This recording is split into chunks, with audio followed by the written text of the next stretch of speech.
Bom dia pessoal do YouTube, tudo bem, caro concurseiro, professores, alunos, quem demais aí porventura prestigia o meu trabalho?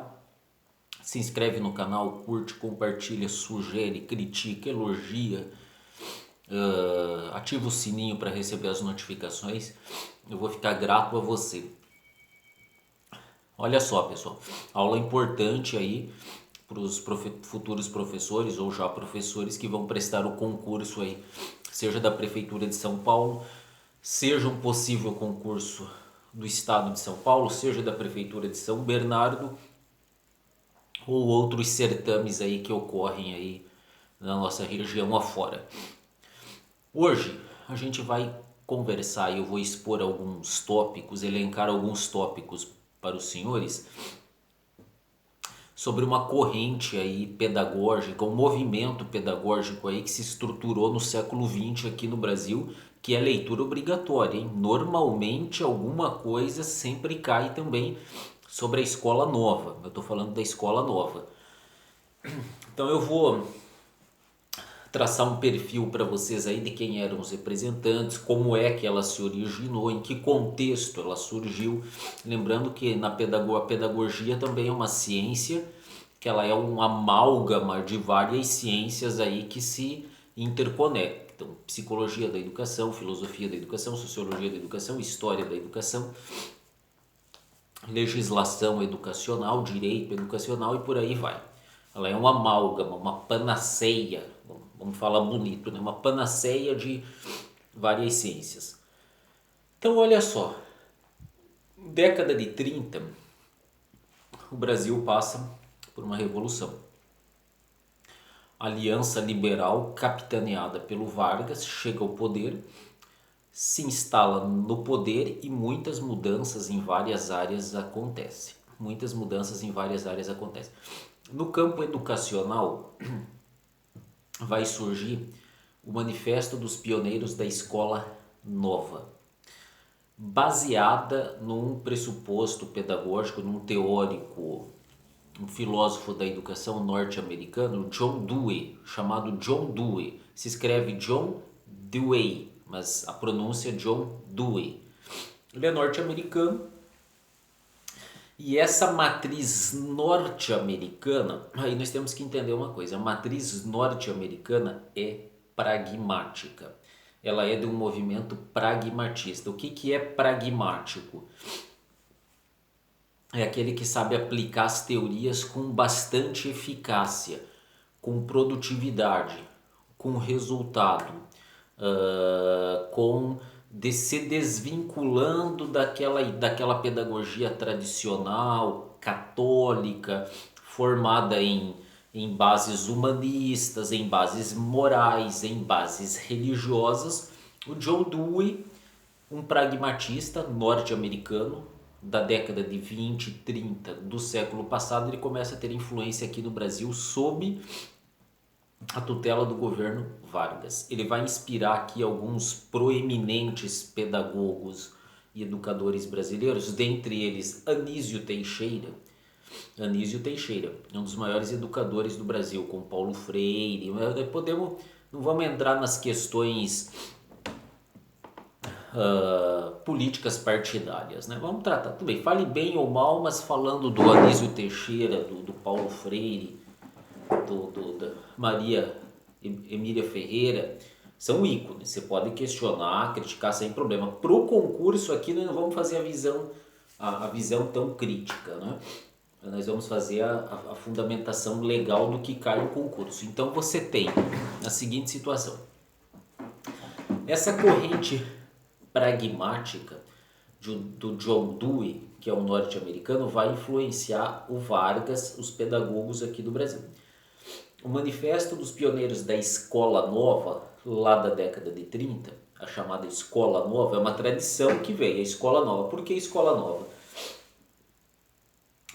Para ir dando corpo, dando margem, dando campo para aquela pedagogia educacional mais laica, mais desenraizada dos ideais religiosos, humanistas, mais voltada para o mercado de trabalho, porque veja bem, o ideal do pragmatismo é formar bons profissionais. Lembrando que nessa época o que está acontecendo no Brasil? A industrialização, que ela já começa lá um pouco antes do Vargas, já começa aí uma industrialização devido à Primeira Guerra e tal. Na era Vargas se consolida a industrialização. Então você precisava do quê?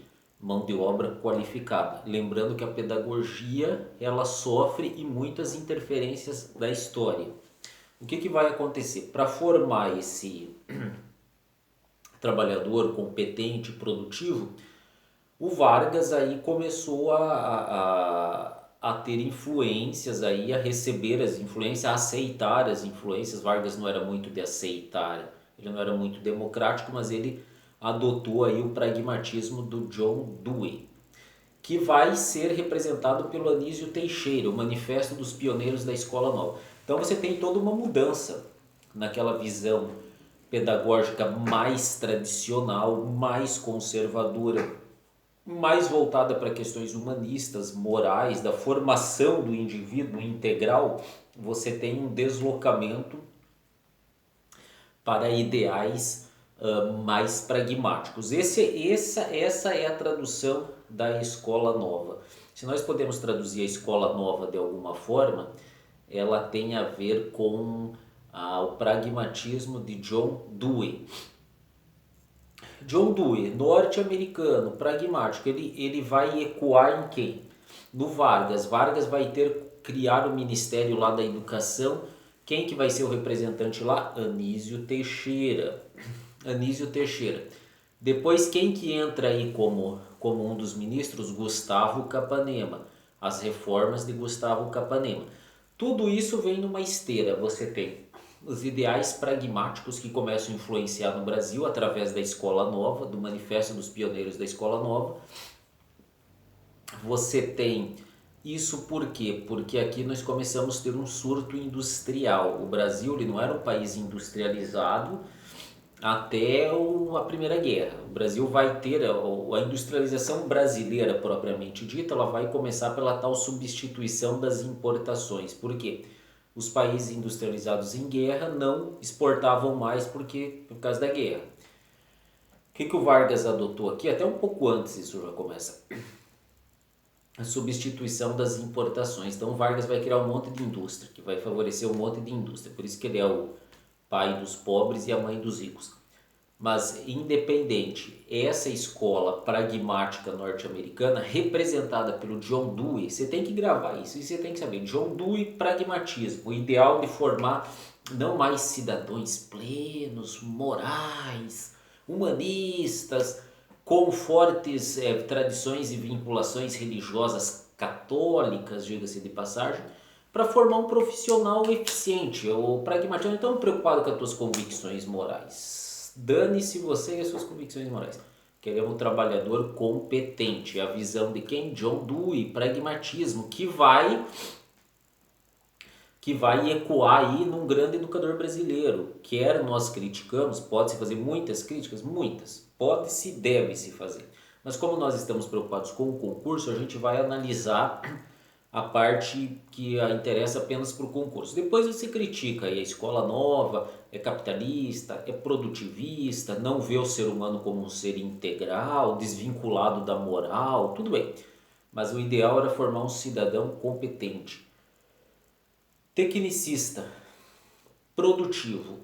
Essa é a nova diretriz que vai se dar lá com a escola nova, 1932, era Vargas, John Dewey, norte-americano, pragmatista, vencendo ou superando ou competindo ou suplantando, substituindo, seja lá o adjetivo que você queira usar, as tradições católicas na educação. Nós devemos saber aí que por os 200 primeiros anos só tinha católico, depois com as reformas pombalinas começou a se mudar muita coisa, muitas influências iluministas, positivistas, marxistas, mas a influência católica ela era acachapante.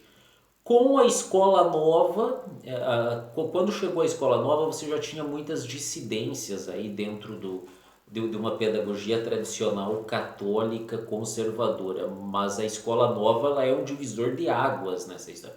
Eles passam a ver não mais as finalidades humanísticas, morais, religiosas, uma laicidade que já se acenava lá desde do iluminismo, das influências iluministas, positivistas, para a concretização da escola nova, a mudança de paradigma, a mudança do perfil.